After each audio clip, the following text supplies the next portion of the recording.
ನಟನೆಯಿಂದ ರಾಜಕೀಯಕ್ಕೆ ಬಂದು ತಮಿಳುನಾಡಿನ ಮುಖ್ಯಮಂತ್ರಿಯಾಗಿ ಅಧಿಕಾರ ವಹಿಸಿಕೊಂಡಿರುವ ದಳಪತಿ ವಿಜಯ್ ಇತ್ತೀಚೆಗೆ ತಾವು ಹಾಕುವ ಉಡುಗೆ ಮೂಲಕ ಸುದ್ದಿಯಲ್ಲಿದ್ದರು. ಸಾಮಾನ್ಯವಾಗಿ ತಮಿಳುನಾಡು ರಾಜಕಾರಣಿಗಳು ಧರಿಸುವ ಸಾಂಪ್ರದಾಯಿಕ ಬಿಳಿ ಶರ್ಟು ಮತ್ತು ಪಂಚೆ ಬದಲಿಗೆ ವಿಜಯ್ ಅವರು ಮುಖ್ಯಮಂತ್ರಿಯಾಗಿ ಪ್ರಮಾಣ ವಚನ ಸ್ವೀಕರಿಸುವಾಗ ಕಪ್ಪು ಮತ್ತು ಬಿಳಿ ಬಣ್ಣದ ಕೋಟು ಸೂಟು ಧರಿಸಿ ಗಮನ ಸೆಳೆದಿದ್ರು. ಆ ಬಳಿಕ ನಡೆದ ಎಲ್ಲ ಸರ್ಕಾರಿ ಸಭೆ ಹಾಗೂ ಸಾರ್ವಜನಿಕ ಕಾರ್ಯಕ್ರಮಗಳಲ್ಲೂ ಅವರು ಇದೇ ಶೈಲಿಯ ಉಡುಪಿನಲ್ಲಿ ಕಾಣಿಸಿಕೊಳ್ತಾ ಇರೋದು ಇಂಟರ್ನೆಟ್ನಲ್ಲಿ ಭಾರಿ ಚರ್ಚೆಗೆ ಕಾರಣವಾಗಿತ್ತು. ಇದೀಗ ಸಿಎಂ ವಿಜಯ್ ಅವರೇ ಈ ಚರ್ಚೆಗಳಿಗೆ ಖುದ್ದಾಗಿ ಉತ್ತರಿಸಿದ್ದಾರೆ. ತಿರುಚಿರಾಪಳ್ಳಿಯಲ್ಲಿ ನಡೆದ ತಮಿಳಿಗ ವೆಟ್ರಿ ಕಳಗಂ ಪಕ್ಷದ ಬೃಹತ್ ಕೃತಜ್ಞತಾ ಸಮಾವೇಶದಲ್ಲಿ ಮಾತನಾಡಿದ ಮುಖ್ಯಮಂತ್ರಿ ವಿಜಯ್ ಅವರು ತಮ್ಮ ಉಡುಪಿನ ಬಗ್ಗೆ ಕೇಳಿ ಬರ್ತಾ ಇರುವ ಟೀಕೆಗಳಿಗೆ ತಕ್ಕ ಉತ್ತರ ಕೊಟ್ಟಿದ್ದಾರೆ. ನಾವು ಕೋಟ್ ಮತ್ತು ಸೂಟ್ ಧರಿಸಬಾರದೆ, ಅದು ಕೇವಲ ಅಧಿಕಾರದಲ್ಲಿರುವ ದೊಡ್ಡ ಜನರಿಗೆ ಮಾತ್ರ ಸೀಮಿತವೇ, ಅಂಥದ್ದೇನೂ ಇಲ್ಲ. ನಾನು 10 ಬಣ್ಣಗಳ ಉಡುಪು ಧರಿಸ್ತಾ ಇಲ್ಲ.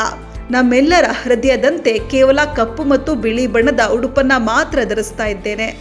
ಆಡಳಿತದಲ್ಲಿ ನಾನು ಅತ್ಯಂತ ಸರಳವಾಗಿ ಮತ್ತು ಪಾರದರ್ಶಕವಾಗಿ ಇರ್ತೇನೆ ಎಂಬುದನ್ನು ತೋರಿಸಲು ಈ ಬ್ಲ್ಯಾಕ್ ಆ್ಯಂಡ್ ವೈಟ್ ಸೂಟ್ ಧರಿಸ್ತಾ ಇದ್ದೇನೆ ಅಂತ ಹೇಳುವ ಮೂಲಕ ಅಭಿಮಾನಿಗಳಿಂದ ಭರಪೂರ ಚಪ್ಪಾಳಿಯನ್ನು ಗಿಟ್ಟಿಸಿಕೊಂಡ್ರು.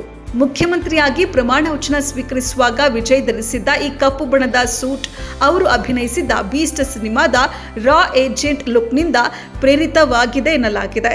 ಈ ಐಕಾನಿಕ್ ಉಡುಪನ್ನ ಪ್ರಸಿದ್ಧ ಫ್ಯಾಷನ್ ಡಿಸೈನರ್ಗಳಾದ ಜಾಫಿರ್ ಮತ್ತು ಶಾದಾಬ್ ವಿನ್ಯಾಸಗೊಳಿಸಿದ್ದಾರೆ. ಇದೇ ವೇದಿಕೆಯಲ್ಲಿ ವಿರೋಧ ಪಕ್ಷಗಳ ವಿರುದ್ಧ ವಾಗ್ದಾಳಿ ನಡೆಸಿದ ಸಿಎಂ ವಿಜಯ್ ಅವರು, ನಾವು ಅಧಿಕಾರಕ್ಕೆ ಬಂದು ಇನ್ನು ಕೆಲವು ವಾರಗಳು ಆಗಿಲ್ಲ, 6 ತಿಂಗಳು ಸುಮ್ಮನಿರ್ತೇವೆ ಎಂದವರು 6 ದಿನವೂ ಕಾಯದೆ ಅಧಿಕಾರ ವಹಿಸಿಕೊಂಡ ಅರ್ಧ ಗಂಟೆಯಲ್ಲೇ ದೂರು ನೀಡಲು ಆರಂಭಿಸಿದ್ದಾರೆ. ಇಷ್ಟು ವರ್ಷಗಳ ಕಾಲ ತಮಿಳುನಾಡನ್ನ ಆಳ್ತಾ ಜನರನ್ನ ವಂಚಿಸಿದ 2 ಪ್ರಮುಖ ಪಕ್ಷಗಳನ್ನು ರಾಜ್ಯದ ಜನತೆ ತಿರಸ್ಕರಿಸಿದ್ದಾರೆ. ನೀವು ವಿಜಯನನ್ನ ಕೇವಲ ಮುಖ್ಯಮಂತ್ರಿಯಾಗಿ ಅಲ್ಲ, ನಿಮ್ಮ ಮನೆಯ ಅಣ್ಣನಾಗಿ, ತಮ್ಮನಾಗಿ ಮತ್ತು ಪ್ರಾಮಾಣಿಕವಾಗಿ ಕೆಲಸ ಮಾಡುವ ಮುಖ್ಯ ಸೇವಕನಾಗಿ ಆಯ್ಕೆ ಮಾಡಿದ್ದೀರಿ.